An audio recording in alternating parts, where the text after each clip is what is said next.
بسم اللہ الرحمن الرحیم۔ محترم بزرگوں اور دوستوں، ہماری ایک شکایت ہمیشہ رہتی ہے کہ ہم لوگ دعا کرتے ہیں لیکن دعا قبول نہیں ہوتی۔ دعا کرنے کا طریقہ بھی اللہ کے رسول صلی اللہ علیہ وسلم نے بتایا ہے۔ اگر ہم اس طریقے کے مطابق دعا مانگیں گے تو انشاءاللہ ہماری دعا ضرور قبول ہوگی۔ حدیث شریف میں آیا ہے کہ ایک آدمی گناہگار بندہ اپنی پریشان حال کے باعث اللہ کے سامنے دعا کے لیے ہاتھ اٹھائے گا، اس امید پر کہ اللہ تبارک و تعالی میری مدد فرمائے گا، لیکن اللہ رب العزت اس کی طرف کوئی توجہ نہیں فرمائے گا۔ پھر وہ گناہگار بندہ اپنے گناہوں کی درخواست لے کر کے اللہ رب العزت کی بارگاہ میں ہاتھ اٹھائے گا، لیکن اس بار بھی اللہ تبارک و تعالیٰ اس کی طرف کوئی التفات نہیں فرمائے گا۔ پھر ایک مرتبہ اور تیسری مرتبہ اللہ کے سامنے گریہ و زاری کے ساتھ اللہ کے سامنے ہاتھ اٹھائے گا تو اللہ تبارک و تعالیٰ کو بھی اس بندے کے اوپر رحم آ جائے گا۔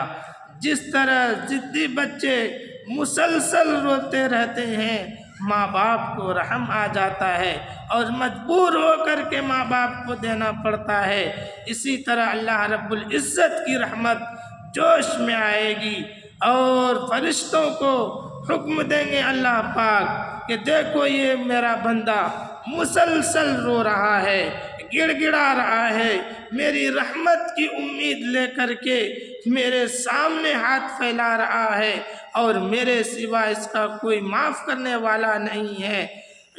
میں نے اس بندوں کی مغفرت کر دی، میں نے اس بندے کی امید کو پوری کر دی۔ جب ہم اس لجاجت کے ساتھ گریہ و زاری کے ساتھ اللہ کے سامنے دعا مانگیں گے تو اللہ رب العزت ہماری دعا کو قبول فرمائے گا۔ ہم دعا تو مانگتے ہیں لیکن بے توجہی کے ساتھ، بلکہ ہم گریہ و زاری کے ساتھ مانگیں گے تو اللہ تبارک و تعالی ہماری دعا کو قبول فرمائے گا۔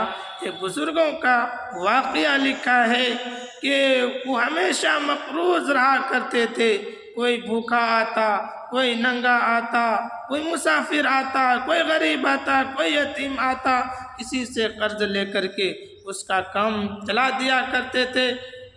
ایک مرتبہ جتنا قرض دار لوگ تھے جنہوں نے قرضہ دیا تھا وہ بزرگ کے پاس آیا اور اس نے اپنا قرض واپسی کی درخواست کی تو حضرت نے بٹھایا کہ اللہ اگر کہیں سے انتظام کرے گا، کہیں سے بھیجے گا تو میں آپ لوگوں کو دے دوں گا۔ اتنے میں کیا دیکھتے ہیں کہ ایک بچہ حلوہ کا ٹوکرا لے کر کے آیا اور وہ بیچ رہا تھا بازار میں۔ بزرگ نے اس کو بلایا اور وہ سارا کا سارا حلوہ جتنا قرض مانگنے والے تھے سب کو کھلا دیا، اپنے پاس کچھ بھی نہیں رکھا۔ تو وہ بچہ پیسہ مانگنے لگا تو بزرگ نے کہا کہ بھائی یہ لوگ بھی قرضہ مانگنے والے ہیں، اللہ پاک بھیجے گا تو آپ لوگ کو مل جائے گا۔ لیکن وہ بچہ تو رونا شروع کر دیا، گڑ گڑانا شروع کر دیا، آئے مجھے تو امی مارے گی، میرے گھر میں آٹا نہیں ہے، میرے گھر میں چاول نہیں ہے، خوب رویا وہ۔ جب بچہ رونے لگا تو اللہ رب العزت نے اس بزرگ کے پاس کہیں سے بھیجا اور سب کو جتنا قرض مانگنے والے تھے سب کو دے دیا۔ تو اس بزرگ نے کہا کہ مانگنے والے تو سب تھے لیکن رونے والا کوئی نہیں تھا۔ اللہ رب العزت کو رونے والا پسند ہے، اللہ رب العزت کو اس بچے کا رونا پسند آ گیا، اللہ پاک نے اپنے خزانے سے انتظام کر دیا۔ تو ہم جب بھی مانگیں تو اللہ کے سامنے رو کر کے مانگیں، گڑ گڑا کر کے مانگیں۔ ہم اگر رونا نہیں آتا ہے کم سے کم رونے جیسا چہرہ بنا لیں۔